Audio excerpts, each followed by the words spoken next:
Kërkesa e demokratëve për të anuluar zgjedhjet e pjesëme të mbajtura më 3 nëntor në Korçë nuk mund të shqyrtohet në Komisionin Qendror të Zgjedhjeve, aty ku të djathtët depozituan kërkesën me argumentin se është blerë vota nga socialistët. Kjo pasi në institucionet më të larta të administrimit të zgjedhjeve mungon kvorumi prej 5 antarësh. Në këto kushte, opozita duhet ta depozitojë kërkesën e saj në kolegjin zgjedhor, por duket se qëndrimi i Partisë Demokratike ndaj zgjedhjeve të Korçës do të shkojë edhe më tej. Kreu i grupit parlamentar të djathtë Edi Paloka ka deklaruar se të hënën do të zhvillohet një protestë simbolike para kryeministrisë. Të hënën ne do të kemi një protestë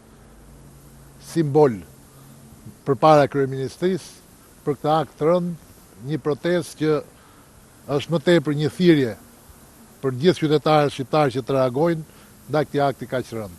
Mos harrojmë që Rama bllokoi parlamentin për muaj të tërë, organizonte protesta mas protestës dhe greva urie pa pasur qoftë edhe argumentin më të vogël apo provën më të vogël për atë që deklaronte për vjedhje votash,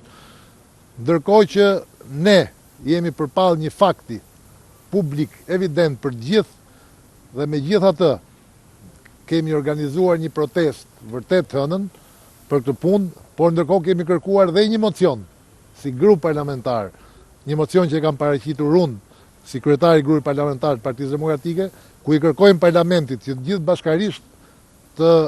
bëjmë një rezolut dhe të kërkojmë Bashkimit Evropian pranimin, dhënien e statusit Shqipërisë për vendin kandidat. Partia Demokratike në kërkesën që dorëzoi të mërkurën në Komisionin Qendror të Zgjedhjeve, kërkoi që të verifikojë materiali filmik i depozituar si provë, përfaqësues të Partisë Socialiste në Korçë u ofroni studentëve 2000 lekë.